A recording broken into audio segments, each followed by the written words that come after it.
Executive Director of the Aspen Institute's Education and Society Program, and I'm just going to introduce this session very briefly and turn it over to Jim and Jonah. Before I do, I just wanted to say, following education policy over these last couple of years has really been quite a roller coaster. There's a tremendous amount has gone on, and I think we'll find out over the coming years what of it was productive. And what of it we should have thought more about even at the time. But I think we've got a really unique opportunity to learn from what's just gone on in Illinois over these last few months and year, because it really is quite a different model than what we've seen. We saw so many headlines about Wisconsin and the sit-ins and the protests and just the really heated, polarizing nature of so many of the education policy debates that have gone on in the last couple of years. And Illinois really took quite a different tack, and it was sort of an all hands on deck. Everybody's in the room. We got to figure this out because we need to do better for our kids. And so I think there's really a lot to learn from. And hopefully, I think there's an open question, but I think there's something hopeful about the kind of collaboration we've seen in Illinois about the possibilities now that it's time for implementation. So really excited to learn from these two folks who were prime actors in this drama. So we'll turn it over in a minute to Jim Crown, who is a trustee of the Aspen Institute and very involved in education and civic matters in Chicago, and Jonah Edelman, the co-founder and CEO of Stand for Children, an advocacy organization around improving public education that's sort of in 9 states across the country. Is that right? So we're thrilled that you're here. Thanks for coming to Ideas Festival, and I'll turn it over to you. So thank you. Thanks for that introduction, and thanks everybody for being here. We put this forward as a education-centric session. This is really going to be an hour about politics and political action.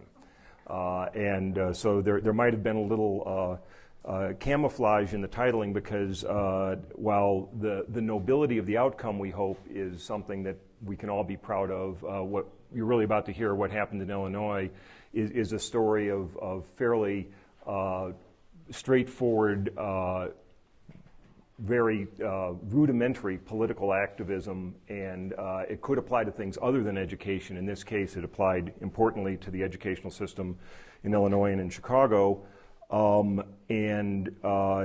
it really was thanks to Jonah and one other person that Illinois went from having one of the worst statutory environments for education reform to what is, we hope, a model for virtually all the other states. And while this subject might sound very local to some, education reform in Illinois, I think the Senate Bill 7 that was just signed by the governor a little while ago might well be regarded as the most important new model for legislative reform and education reform in any of the 50 states. I want to set the context before handing it over to Jonah to describe what we were up against and what the environment was. And the way to set the context really is to blend 3 streams of recent history because all these things are complicated. Let's talk about what the educational system looked like in Chicago. 675 schools, 122 of them are high schools. We have 71 charters. The school system is the 2nd largest employer in the city with over 40,000 employees. About 25,000 of them are teachers, all unionized. The budget is fairly substantial. It's the 3rd largest school system in the country. It has a $5.3 billion budget, and right now we're running a projected $700 million deficit. So those are kind of just bare facts. How is that school system performing? In a word, awful. People remember it as being a poster child many years back for the failure of inner city public schools. We have the shortest school day of any major public school system, and when Rahm Emanuel was running, he liked telling anecdotally the story of a kindergartner in Houston public schools and a kindergartner in Chicago public schools. By the time they receive their diploma, if they do, as seniors, the Houston public school student will have been in front of a teacher 4 years more than the Chicago public school. Imagine missing 4 years of face time with teachers because of the length of the school year and the length of the school day. the dire statistics go on. Less than half of the high school people who show up for high school graduate in 5 years, and only 8% of students who start as freshmen in a Chicago public high school will graduate a four-year college by the time they're 25. And if you're an African American male, that number is 3%. So think of the human capital loss when 97% of the African American males that start in the Chicago public school system have no statistical shot at coming out of a four-year college with a degree. Teacher quality, another very interesting statistics. Those of you that are close to academic institutions know that state schools, education officers talk about an ACT score of 20 is a kind of a floor for being able to succeed at a decent four-year college. The average ACT score of Chicago public high school teachers is 19. And that includes the up average we now have because we have a strong Teach for America core in those numbers. It was lower than that before TFA was folded in. So that's the school system. What was the political context? Illinois is, I think everybody's observed in the last couple of years, a pretty blue state, and a history of either liberal Democratic governors or occasionally governors who use the state house as a way station to federal prison. And either way, it has not had strong. It has not had strong executive leadership, and it has had a dominant voice from the well-mobilized and well-organized political action groups, including unions, and especially the teachers' unions, which are quite strong throughout the state of Illinois and in Chicago. We do have a very strong speaker, Speaker Madigan. Mike Madigan is probably the most powerful political person in the state, frankly, in terms of being able to make things happen. But he's a political pragmatist, and the unions historically have been very well mobilized politically to pursue their agenda. And they were always there in every campaign cycle, over $4.5 million of contributions going back to 2000. And they knew what they were doing and did it well over the time period. So basically, they had the best shot at writing the rules. So what did that give us? There actually is one more state in Illinois, one more state in the Union that is more strike permissive than Illinois was. Anybody want to guess what it was? Vermont. All of the public school students in Vermont would fit in 2 high schools in Chicago. But Vermont is the only state in the Union that had a more permissive strike regime than Illinois did. Now, there are a couple that were almost as permissive, Hawaii, Minnesota, and Montana. But people talk about right to strike. We referenced Wisconsin and what happened there. It is a well-accepted political concept, I think, in this country. Teachers, or not teachers, firefighters, policemen, flight attendants. Some people have to mediate, can't strike, and in fact, in 45 of the 50 states, there is no right to strike by teachers. 39 have absolutely no right to strike, and 6 others require fact-finding first. So this was an incredibly strike-permissive environment with these other efforts by the unions and so forth that created a unsustainable structure in our school system. People might also, especially in this environment, be aware, we had a mayor who talked importantly about reforming the schools, Mayor Daley, and we had a CEO of public schools, Arnie Duncan, who did everything he could in that environment. But this was not a fair fight because of the political strength and the organized strength of the unions who, each time they came up to a contract session, would not concede on a length of day, would not concede on teacher metrics, and would insist on additional compensation, and that's the way things have gone for an entire generation in terms of negotiated outcome. One last bit of context before I ask Jonah to describe what we did with that circumstance. Chicago has a very engaged private citizen community that wants to make the city better. Those of us that live in Chicago are extraordinarily proud of how engaged and committed people are to civic leadership across all domains. This includes education. And education received a lot of funding, a lot of attention, and it was from virtually every corner that you could imagine. It was corporations, it was civic organizations, it was the private sector, it was foundations.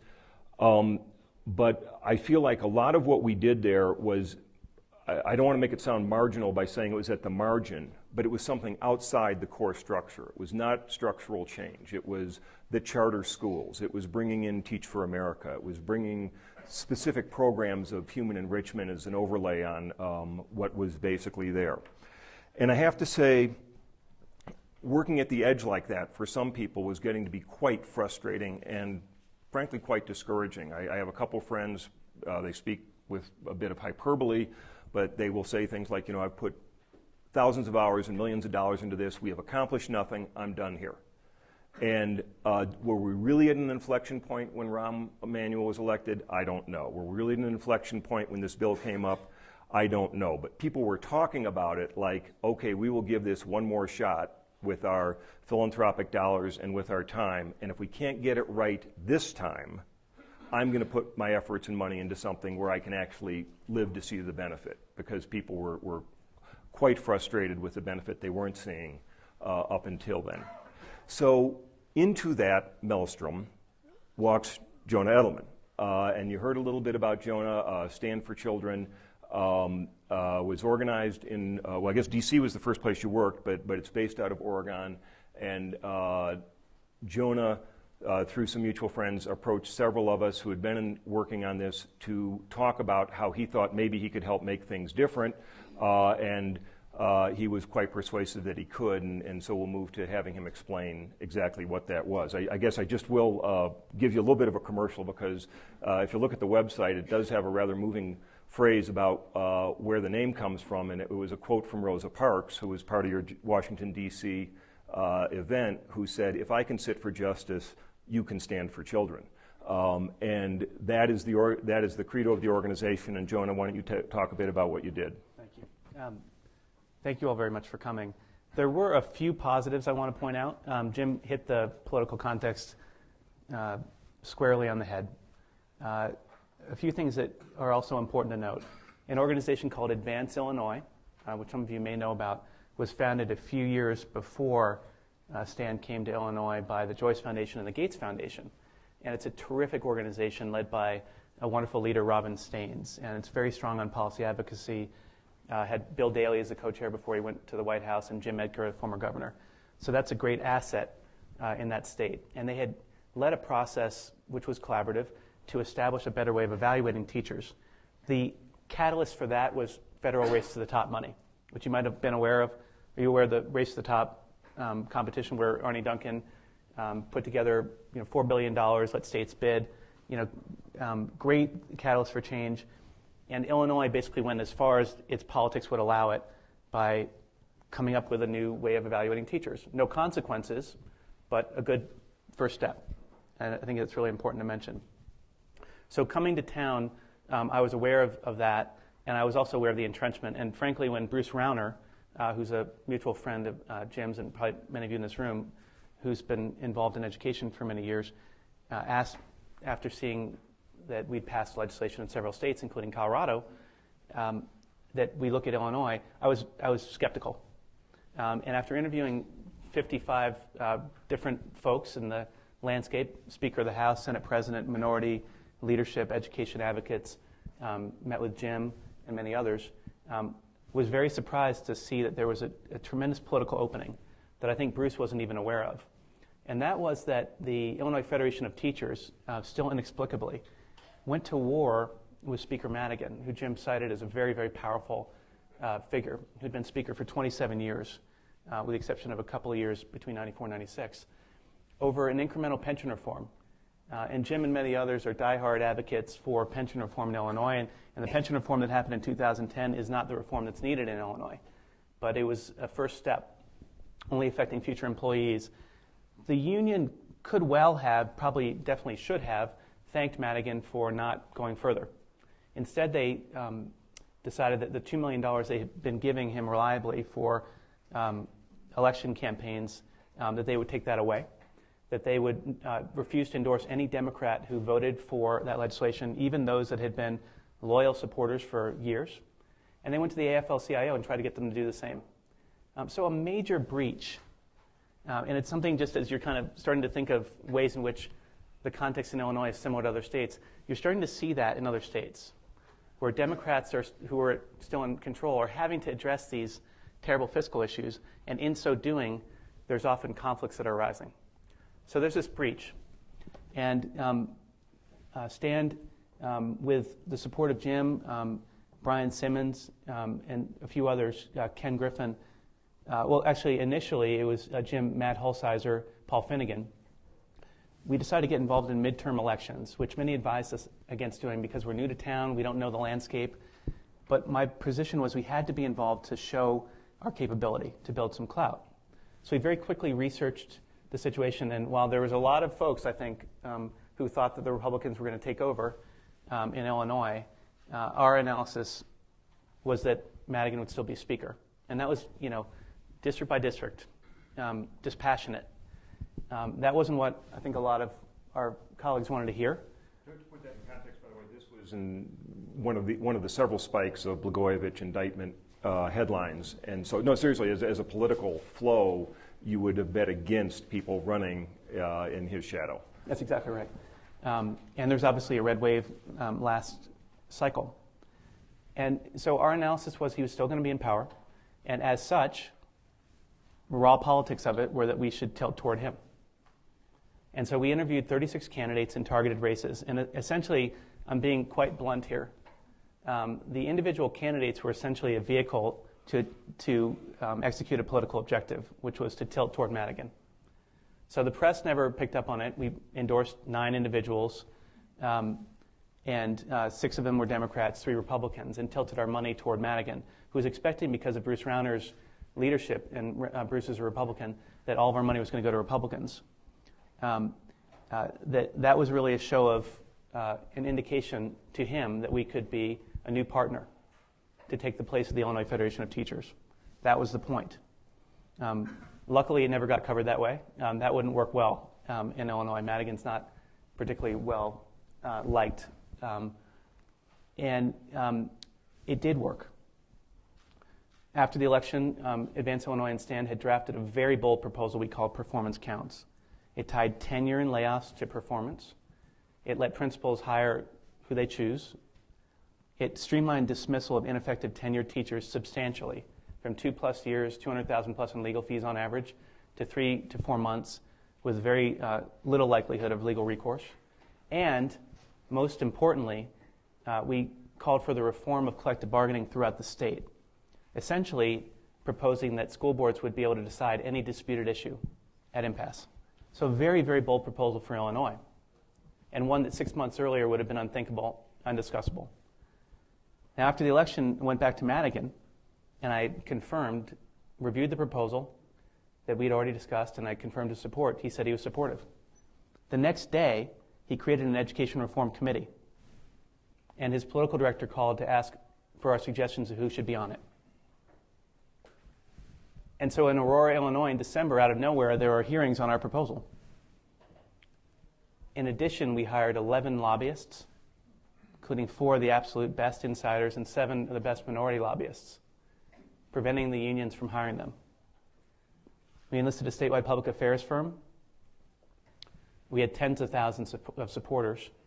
And with Jim's and many others stepping up, Paula and Steve, thank you, we raised $3 million for our political action committee between the election and the end of the year.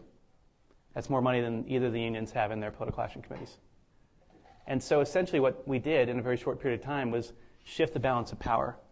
And I can tell you there was a palpable sense of concern, if not shock, on the part of the teachers' unions in Illinois that Speaker Madigan had changed allegiance and that we had clear political capability to potentially jam this proposal down their throats the same way pension reform had been jammed down their throats 6 months earlier. In fact, the pension reform was called Senate Bill 1946, and the unions took to talking to each other about, we're not going to let ourselves be 1946'd again, using it as a verb. And so in what's called lame duck session in January, called lame duck session because some lame ducks are allowed to take a last vote for politically difficult topics, proposals. We made an attempt to do just that, and we weren't able to move our proposal. My analysis to Jim and others was that it went a little too far for Illinois. But as you'll see in just a second, it was an effective starting point because we started extremely, gave ourselves some room to come back. Senator Kimberly Lightford, who's been a reliable supporter of unions and in the middle of education policymaking, intervened. She has a lot of clout in the Senate. She helped elect the Senate President, John Cullerton, and she forced groups to the table. The unions were thrilled to come to the table and discuss things that, again, 9 months earlier, they would not have been willing to discuss.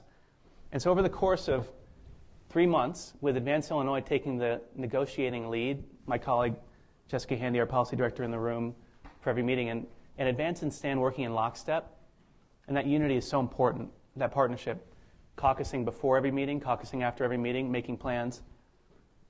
They essentially gave away every single provision related to teacher effectiveness that we had proposed. Everything we fought for in Colorado down to the last half hour of the legislative session, they gave us at the negotiating table. Not irrationally, not idealistically. It wasn't a change of heart. It's because they feared that we were able to potentially execute our collective bargaining proposal, enact that. And unions are very logical. They're concerned most about their dues and their membership. And then next up, collective bargaining, and pensions are somewhere right around there. And then teacher effectiveness reform, issues, tenure, layoffs, compensation, that's tertiary for them. So if you show the capability to actually enact collective bargaining reforms, they're logically going to give on everything short of that to pull back the barricades. And so this was the strategy, led by the IEA. And I should note, the Illinois Education Association, which is the downstate union, which is the better resourced union with more members, has a history of pragmatism. And they led on this negotiation. They really kind of brought the other unions along. Joe Anderson, the former head of the Illinois Education Association, now works with Arnie Duncan in the Department of Ed. And his son, Josh, is the head of Teach for America in Chicago. And the new director, Audrey Soglin, is very pragmatic. I doubt this tape will ever get to her, but I would say that I'm interested in talking at some point about whether or not she, at the end of the day, was happy to get these issues resolved. I don't think she liked defending a seniority-based system. So in the that intervening time, Rahm Emanuel is elected mayor on the first ballot, and he strongly supports our proposal. Jim talked about the talking point that we made up and he repeated 1,000 times probably on the campaign trail about Houston kids going to school 4 more years more than Chicago kids. That was another shoe that dropped. And it really put a lot of pressure on the unions, particularly the Chicago Teachers Union, because they didn't support him. So here's what ends up happening at the end of the day. April 12th, we're down to the last topic of collective bargaining. It's been saved for last. It's the hardest topic. We fully expected that our collaborative problem solving of 3 months would end, and we would have an impasse and go to war. And we were prepared. We had money raised for radio ads, and our lobbyists were ready. Well, to our surprise, and with Rahm Emanuel's involvement behind the scenes, we were able to split the IEA from the Chicago Teachers Union. And in January, just after we hadn't gotten our proposal through in the lame duck session, I'd worked with a labor lawyer named Jim Franzik, who's absolutely brilliant, if any of you know him, and his partner of counsel, Stephanie Donovan, on fallbacks. And Jim and the other supporters had approved fallbacks from our initial proposal, essentially isolating Chicago and calling for binding arbitration or fact-finding process that wasn't binding but would have a high threshold for unions to approve. We came with a fallback of binding arbitration when we saw that the Illinois Education Association was willing to do a deal and just focus on Chicago. They, interestingly, pressured the Chicago Teachers Union to take the deal. Karen Lewis, the head of the Chicago Teachers Union, who's a diehard militant, was focused on maintaining her sense of her members' right to strike. Her sense was that binding arbitration was giving away the right to strike. But our next proposal, our next best, which was a very high threshold, 4 strikes, for whatever reason, tactical miscalculation on her part, was palatable. Rahm pushed it. Kimberly Lightford pushed it. We'd done our homework. We knew that the highest threshold of any bargaining unit that had voted one way or the other on a collective bargaining agreement on a contract vote was 48.3%. The threshold that we were arguing for was 3/4. So in effect, they wouldn't have the ability to strike, even though the right was maintained. And so in the end game, the Chicago Teachers Union took that deal, misunderstanding, probably not knowing the statistics about voting history. And the length of day and year was no longer bargainable in Chicago. And we insisted that we decide all the fine print about the process. She was happy to let us do that. With the unions then on board, they were relieved, the IEA and the IFT were relieved to have a deal. They came out strongly in support of this agreement, which was this wholesale, transformational change. And with that support, there was no reason for any politician to oppose it. So the Senate backed it 59-0. And then the Chicago Teachers Union leader started getting pushback from her membership for a deal that really probably wasn't, from their perspective, strategic. She backed off for a little while, but the die had been cast. She'd publicly been supportive. So we did some face-saving technical fixes in a separate bill, but the House approved 112-1. And a liberal Democratic governor who was elected by public sector unions, that's not even a debatable fact, signed it and took credit for it. So we talk about a process that ends up achieving transformational change. It's going to allow the new mayor and the new CEO to lengthen the day and year as much as they want. The unions cannot strike in Chicago. They will never be able to muster the 75% threshold necessary to strike. And the whole framework for discussing impact, what compensation is necessary, is set up through the fine print that we approved to ensure that the fact-finding recommendations, which are non-binding, will favor what we would consider to be common sense. So that's what happened. And we're really happy to open this, but we're talking about an opportunity now for transformational change across Illinois, in that principals will have the power to dismiss ineffective teachers, that they'll be able to hire who they want, that they'll no longer be forced to accept teachers they don't want in their buildings, and that when layoffs happen, they'll be able to let people go based on performance, not just seniority. And then in Chicago, they'll be able to lengthen their day and year, which has been just a horrible inequity for decades. And all this with the narrative of union leadership. Because it was a fait accompli, and the unions decided smartly that they would pursue a win-win. We gave them the space to win. We've been happy to dole out plenty of credit. And now it makes it hard for folks leading unions in other states to say these types of reforms are terrible, because their colleagues in Illinois have just said these are great.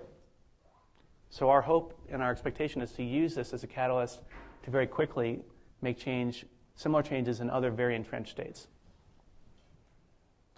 That's the overview of what happened.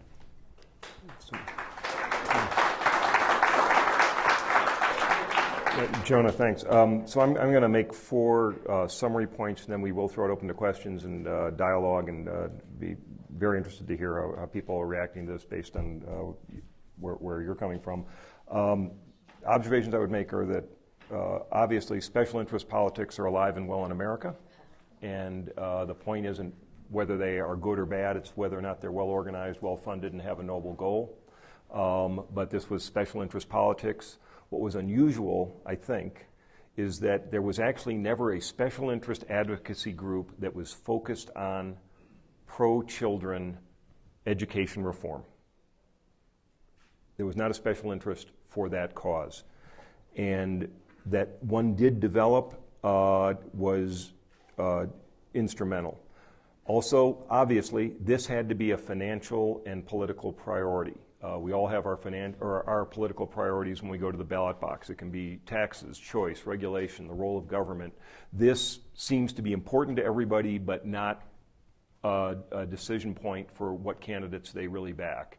And until that happened this election cycle this way, it was going to be like complaining about airline food. Everybody may do it, but unless you change your choice of airlines because of it, they're not going to change their food. It's going to be price and schedule, which data shows people react to what the customer actually is asking for. And the last thing I'll mention, and this was a bit of the epiphany that it occurred, at least for me and some others that were very much a part of this effort. Jonah's mentioned several, but not all.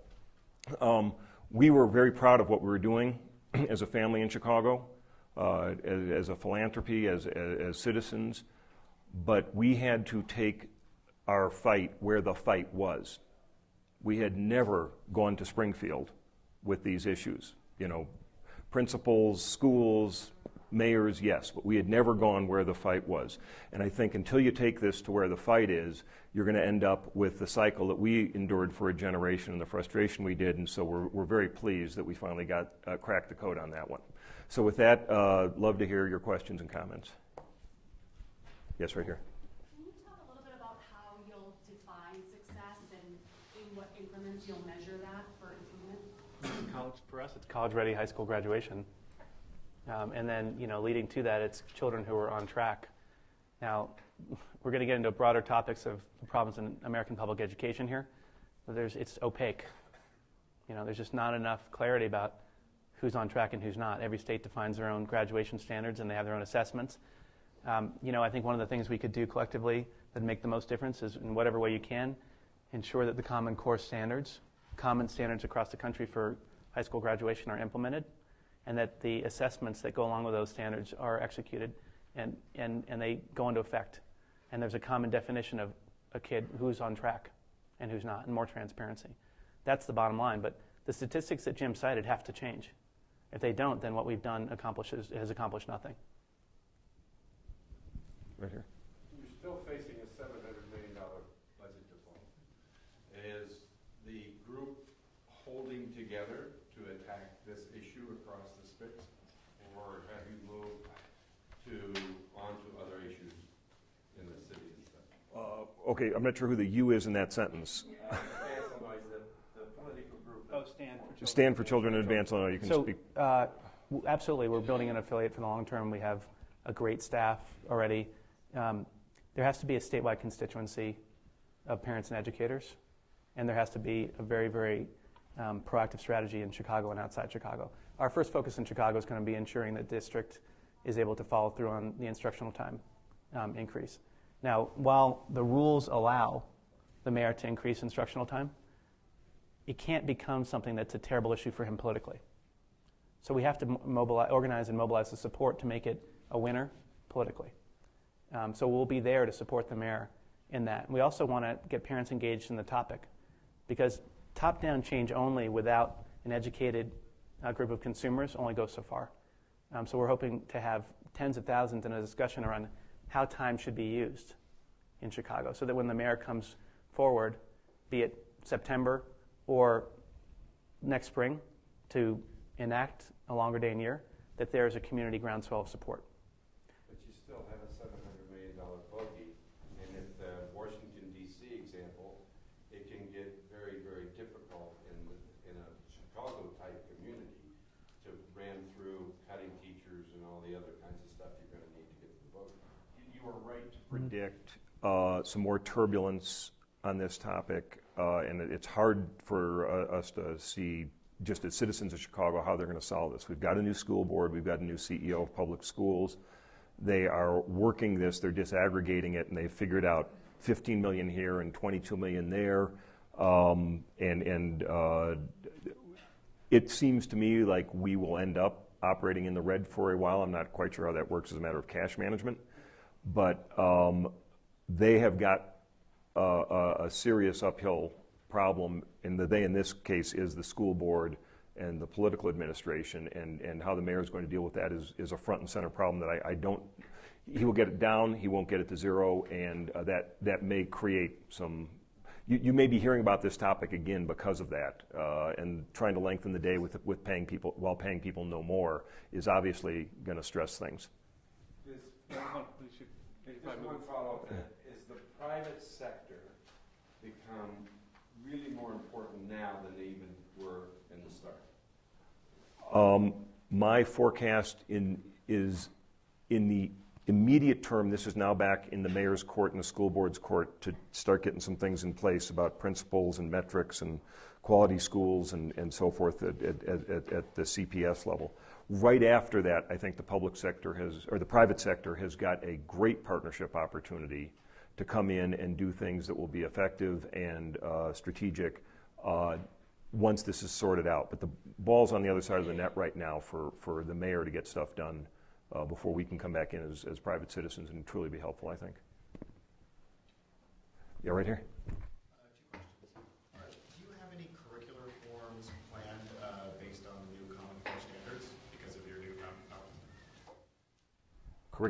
The question was about whether or not there are curricular reforms, and that's really not been something that. No, I mean it's something we've encouraged state boards of ed in some states to adopt the Common Core standards, but we're the lead group on that is Achieve, and they've done, and the chief state school officers and the NGA, they've done some great work on it. So STAND isn't involved at that level.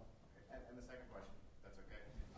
Tennessee recently enacted a collaborative conferencing model to do negotiations. I was wondering how you felt about that. I was just in Tennessee a couple weeks ago, and I think there's big questions around how that'll play out. Obviously, you want a balanced negotiation process where a threat of a strike can't take issues off the table, and where management needs to have some discussion, so there's some ownership and buy-in on the part of the workforce. And I'm eager to see how that works. I'm also, I also think there's some possibilities of enacting similar improvements in urban districts in Tennessee as a result of the contract change. In the back. Hi. I'm wondering how optimistic you are about scaling this to states that have very, very entrenched union. I'm from New York, and I was listening to your whole battle plan and wondering if you think that either your organization or others can go to a place like Albany and get private philanthropy to partner with you to see the kinds of reforms that happened in Illinois in other states like New York? Yes, for sure. I mean, I think it's a question of resources, skill, and then unity. I think those are the key ingredients. New York already has a good group called Education Reform Now, and I think there's another group that I can't mention that may come in with even more forcefulness in New York. And so for us, it's really a question of niche and need. If we're invited there, if there's a group that really wants us to come and there's a niche, we're open to it. Illinois has very entrenched politics. There's really there might be a degree of difference with California, probably is the worst, and then New York, but it's really the same. You don't want to be in these playoffs, even if you're not going to win. Yeah. So Massachusetts, we have 9 affiliates, and we're growing to 20 states by the end of 2015. The calculus is always the same for us. It's about whether there's a near-term education reform opportunity, niche, champions, ability to scale and sustain. We're not here to come in, pass a law, and leave. The questions have already been asked. This is about long-term change, and it's from capital to classroom. So New York is certainly a state we could work in if there were a need. The key in New York is you're not going to change the Speaker of the Assembly. Okay? The question is whether or not you can get 2/3 support. And so just as you saw an incredible transformation on gay marriage in New York that just happened, basically the same legislature, different result because of better political strategy and execution. The same can happen on education in New York. Laura? What's the future with pension reform? Is that going to be next? That's really the biggest. For those that like feeling better about their state finances, Illinois has a $113 billion unfunded deficit due to these unfunded entitlements. We are held up against, per taxpayer, the worst. Held up against the ability to generate revenue, the worst or one of the worst.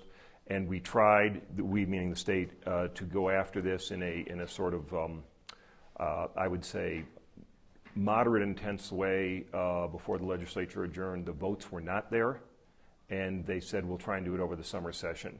So it was deferred for lack of political capital to get it done. Whether or not it's deferred further, I don't know. What's happened more recently is that the tax increase that occurred in January, we raised personal and corporate income taxes significantly, has resulted in at least an announced, whether it's threats or actual, I don't know, but it's an announced flight of corporate headquarters that has had Governor Quinn every day hosting a new corporation, cutting a special tax deal for them.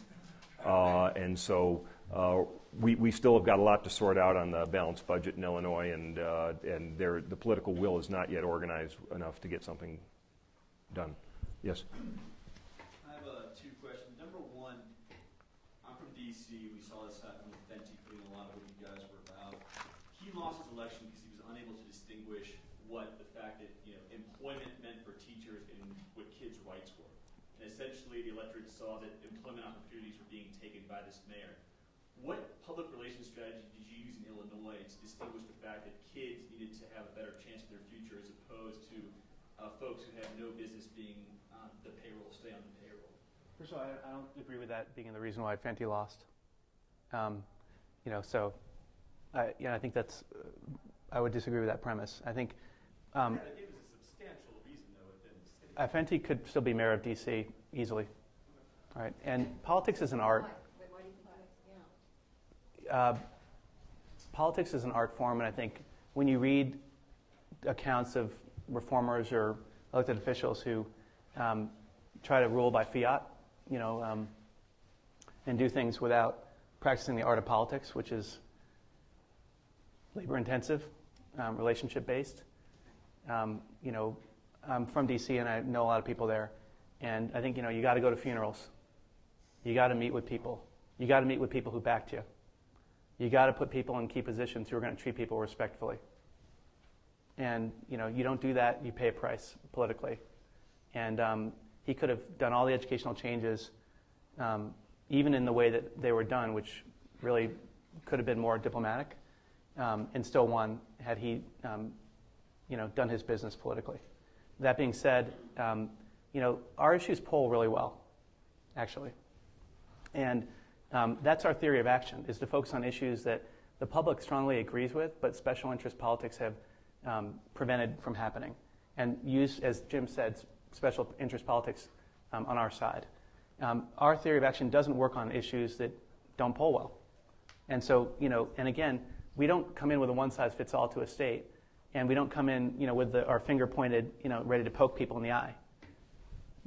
Our approach is build as much political clout in the most unassuming, diplomatic way, go for bold change, do it in the most bridge-building possible way. If you see a leader like Audrey Soglin, give her the ability to lead. Give her the space to win. And don't, play win-lose politics. Unfortunately, Washington, Oregon, California, you got to play win-lose politics because of the way the unions operate. So you can't be shy about that. But it's just operating in a fairly disciplined, strategic way at all times, and not saying things just because you want to say them. They feel good to say, but they actually aren't strategic when you're trying to achieve a political result. And secondly, do you see any future for your organization within Vincent Gray's administration in any type of educational? We're not working in D.C. There's a good group called D.C. School Reform Now that was founded by one of our board members, Kristen Airgood, that I think very highly of, and we provide some technical assistance. And D.C. has some great opportunities. I think Kai Henderson's a terrific leader. I think Mayor Gray that is very open. They have an incredible opportunity with their charter sector in D.C. I mean, it's got some real scale, and if they get their quality issues under control and close some of the bad charters, you could see a lot better results. It could potentially be a model. Right here. I'm Shai Kaplan with the Seed Foundation. What you all did in Illinois is just brilliant. And I'm trying to think about the scalability issue and trying to drill down a little bit more on that, because you're not going to find a scene between a unbelievably powerful Democratic speaker in the teachers' unions in other states, although great. But the big thing you said, that you sort of said it so matter-of-factly that I think is huge, is you raised $3 million for political contributions that exceeded what the teachers were putting in that given year. One, can you talk more about that? Because Jim should talk more about it. I mean, that's huge. Yeah. And then Yeah. what are states, if you can name some, where you think the lessons of Illinois could be replicated? Sure. And finally, just a quick other. Well, I heard what you said about the teachers unions, having to sign on, but they got weak knees, but it was too late. What are they saying now? Are they sticking to their support after the fact? Absolutely. So the last question first. The IEA and the IFT are thrilled They're writing op-eds in national publications about, Illinois being an education reform leader, not mentioning Stanford Children. That's fine. And that's great. It's a great narrative. The bill signing was, I was saying to Jim, it was a great example of politics in action. Stanford Children was hardly mentioned. Many of the fathers of that success who were absent for the conception and gestation and birth of the child, were claiming credit for paternity. It was terrific, and that's how it works. So I think this is an enduring change, and the implementation is going to be quite smooth. And the CTU president probably is going to have some trouble based on putting herself in a position where she's got a terrible reputation now in Springfield, and now she's also has some trouble internally. So she's got some challenges. I guess the comment I'd make about the $3 million is that this was just straightforward pragmatism. I mean, holding aside value judgments or social objectives or any policy conversation, what are the facts? You've got well-organized teachers' unions who have political campaign chests. They have workers who show up in meetings who are mobilized to do what is in their interest. And that is an absolutely standard, conventional, appropriate factor in American politics. There was no counterweight. There was no organized force to have a rational legislator say, well, these guys are helping me in my district, and you guys are giving me lectures about 3% can't go on to college. I realize that, but, my issue is getting elected because I'm not going to solve all these problems between now and November. And so the pragmatic response is, we get it. You would like to stay in office, and you would like to stay in office backed by people who then you can pursue that agenda as long as you're finding alignment. So forget the rhetoric, forget the speech making that we would all do, and say, okay, we will have money, and it will go to you if you're backing this as a political priority, and it will go to the opposite of you if you're not. And Jim, what was your calculation? For you, it was a departure. Yeah, there's a high squirm factor in doing this, right? First of all, you'd like to think that the merits of the argument are compelling. And second of all, candidly, this is a fraction of what we've all spent on charter schools and scholarships and all these other things. But it was, it added up to $300 million, and it was hundreds of thousands for many of us. And it was all of a sudden check writing that we said, okay, we get it. The outcome here won't be new computers. It will be this person will be in office, not that person. And you just had to choose that as the path you wanted to be on. And we can't do it in other states. We're already specific places. Yeah, we're already getting going. The thing about the way we work is we're doing this level of work in every state that we're in. And so it's not one person. It's significant organizations led by stellar executive directors who operate as CEOs. So in Washington State right now, we've got exactly the same goal, and that's another state where it doesn't lack for financial resources. The question is, achieving the same kind of reallocation.